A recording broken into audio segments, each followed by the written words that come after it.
क्या Vikram ex girlfriend की चाल से बच पाएगा? प्रियांश मेहरा आखिर आरोही से कौन सी शर्त रखने वाला है? विक्रम और आरोही को इतना करीब देखकर देवेश का क्या हाल होगा? शिवानी की आंखों में विक्रम और आरोही को इतने करीब देखकर भी कुछ ना कर पाने की मजबूरी साफ दिखाई दे रही थी। उसने अपने आंसू को पोंछते हुए खुद से कहा, इस पार्टी को लेकर मैंने जो प्लान बनाया था उसे तो मैं किसी भी हाल में पूरा करके रहूंगी। अब मुझे मेरे इस मकसद को पूरा करने से कोई नहीं रोक सकता। शिवानी अपने इमोशन को कंट्रोल नहीं कर पाई और वहां से उठकर चली गई। देवेश भी अपने गुस्से पर कंट्रोल नहीं कर पाया। उसने गुस्से में विक्रम से कहा, भाई आखिर आप चाहते क्या हैं? क्यों बार बार जबरदस्ती आरोही के करीब आने की कोशिश करते हैं?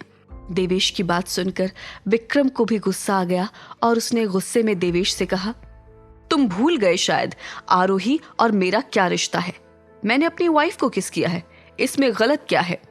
विक्रम की बातें सुनकर देवेश चुप नहीं बैठ पाया और उसने पूरे ताव से कहा, मैं जानता हूं कि आरोही आपकी वाइफ है, लेकिन अगर आप उससे प्यार करते हैं, उसकी मर्जी से उसे किस करते तो एक अलग बात होती, पर आप उस पर अपना हक जताने के लिए जबरदस्ती उसे किस करते हैं। ये बात मुझसे बिल्कुल बर्दाश्त नहीं होती। आरोही इन सब ख्यालों में कहीं खोई हुई थी कि विक्रम ने आरोही का हाथ अपने हाथों में लेते हुए कहा, आज तुमने फिर मेरी तबीयत ठीक कर दी।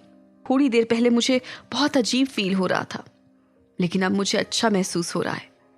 विक्रम की बात सुनकर आरोही हैरान हो गई। उसने कंफ्यूज्ड सा चेहरा बनाते हुए विक्रम से कहा, लेकिन मैंने आपके ठीक होने में कैसे मदद की? विक्रम आरोही की बात का जवाब देने ही वाला था, लेकिन उससे पहले एक वेटर वहां आया और बोला, आप में से विक्रम कौन है? आपके साथ जो मैडम आई थी शिवानी, वो अचानक बाथरूम के पास बेहोश होकर गिर गई थी। हमारी लेडी स्टाफ उन्हें इस क्लब के रूम नंबर 15 में लेकर गई थी ताकि वो रेस्ट कर सके। होश में आने के बाद वो बार बार विक्रम का नाम ले रही थी और उन्होंने ही मुझे बोला कि उनके साथ आए लोग यहाँ बैठे हुए हैं, इसलिए मैं यहाँ आ गया। आप में से जो विक्रम है जल्दी चलिए मेरे साथ। कहकर वेटर विक्रम को अपने साथ लेकर उस कमरे की तरफ चला गया। विक्रम को शिवानी के लिए इतना कंसर्न देखकर आरोही को बहुत जलन हो रही थी और साथ ही साथ दुख भी हो रहा था। आरोही ने देवेश की बात का जवाब देने के बदले कहा, मुझे लगता है शिवानी को फिर से पैनिक अटैक आया होगा, तभी वो फिर से बेहोश हो गई। खैर अब तो पार्टी होने से रही, चलो अब हम भी वापस चलते हैं। और आरोही की बात सुनकर देवेश भी उठकर खड़ा हो गया। दोनों क्लब से बाहर जाने के लिए निकल गए। आरोही अभी भी सोच में डूबी हुई थी। उसने ख्यालों में ही देवेश से पूछा, तुम्हें अजीब नहीं लगा कि तबीयत खराब होने पर शिवानी ने अपने पति के बदले विक्रम को क्यों बुलाया? आरोही को इतना परेशान देखकर आखिर में देवेश ने कहा, भाई और शिवानी सालों से एक दूसरे को जानते हैं। उनके बीच में जो प्यार है उसे बयां करना इतना आसान नहीं है। देवेश की एक एक बात आरोही के दिल में खंजर की तरह चुभ रही थी। देवेश और आरोही बात करते हुए अब लिफ्ट के पास आ गए थे।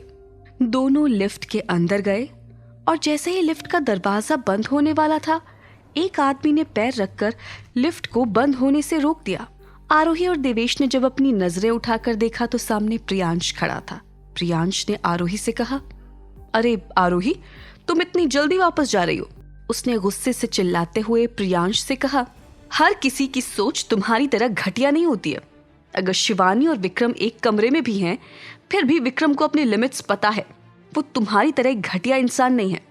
आरोही की बात सुनकर प्रियांश हंसने लगा और आरोही से बोला, अपनी बातों से तुम मुझे ये बात समझा सकती हो, लेकिन तुम्हारे चेहरे पर विक्रम और शिवानी के साथ होने से जलन साफ दिखाई दे रही है। इतना मत सोचो, मेरा ऑफर अभी भी तुम्हारे लिए खुला है। प्रियांश की ऐसी चीप बातें सुनकर वहां खड़े देवेश का दिमाग गुस्से से घूम गया। उसने प्रियांश से कह दिया, अब अगर तुम्हारे मुंह से एक और बार आरोही के लिए कुछ भी उल्टा सीधा निकला तो मैं तुम्हारी जुबान खींचने से पहले सोचूंगा भी नहीं। मुझे पता है तुम्हारा एक साथ कई लड़कियों के साथ अफेयर रहता है, लेकिन आरोही को वैसी लड़की समझने की भूल तुम गलती से भी मत करना। देवेश को इस तरह से गुस्सा होता देख प्रियांश उसके कंधे पर हाथ रखकर बोला, भाई तू क्यों बीच में पड़ रहा है? तुझे क्या लगता है आरोही तुझसे प्यार करती है? अरे इतना तो तू भी जानता होगा कि अगर कोई फोर्सफुली उसके करीब आने की कोशिश करेगा तो वो उसका क्या हाल करेगी। उसके बाद भी विक्रम बार बार उसके करीब जाने में कामयाब हो जाता है। और तुझे इतनी सी बात समझ नहीं आ रही कि आरोही तुझ में तो बिल्कुल भी इंटरेस्टेड नहीं है। मुझे तो ये बात सोचकर ही हंसी आ रही है कि तू किस उम्मीद में आरोही के आगे पीछे घूम रहा है। इतना बोलकर प्रियांश देवेश की हालत पर हंसने लगा। प्रियांश ने आरोही की तरफ देखते हुए कहा, तुम मुझे पसंद नहीं करती, मैं समझ गया, लेकिन एक बार तुम मेरी बात मान कर तो देखो। मैं इतनी बार बोल रहा हूं, उसकी कोई तो वजह होगी ना। अच्छा चलो, मुझसे शर्त लगा लो, अगर तुम जीत गई तो मैं तुम्हें कभी परेशान नहीं करूंगा। प्रियांश की ये बातें सुनकर आरोही ने सवालिया नजर से प्रियांश की तरफ देखा। कैसी शर्त? जवाब में प्रियांश बोला, शिवानी और विक्रम एक ही कमरे में इतनी देर से बंद हैं। हम सब वहां चलकर देखते हैं।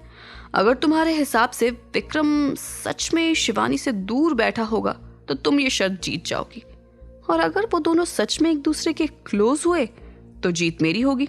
बोलो, मंजूर है?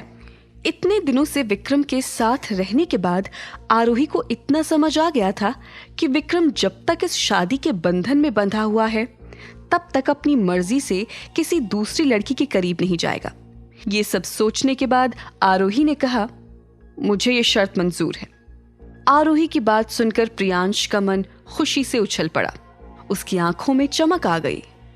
उसके चेहरे से ऐसा लग रहा था जैसे उसके किसी बहुत बड़े प्लान को अंजाम मिलने वाला है। प्रियांश के शर्त के पीछे आखिर कौन सी साजिश छुपी होगी? और क्या शिवानी अपने पति के प्लान्स के बारे में जानती है? क्या प्रियांश आरोही को गुमराह करने में कामयाब हो जाएगा, या फिर उसका हिसाब उल्टा पड़ने वाला है? आखिर क्या विक्रम सच में आरोही को धोखा दे रहा है? जानने के लिए देखिए अगला एपिसोड सिर्फ पॉकेट एफएम के YouTube चैनल पर। और शादी के बाद के सारे एपिसोड्स को सुनने के लिए डिस्क्रिप्शन में दी गई लिंक से डाउनलोड कीजिए पॉकेट एफएम ऐप।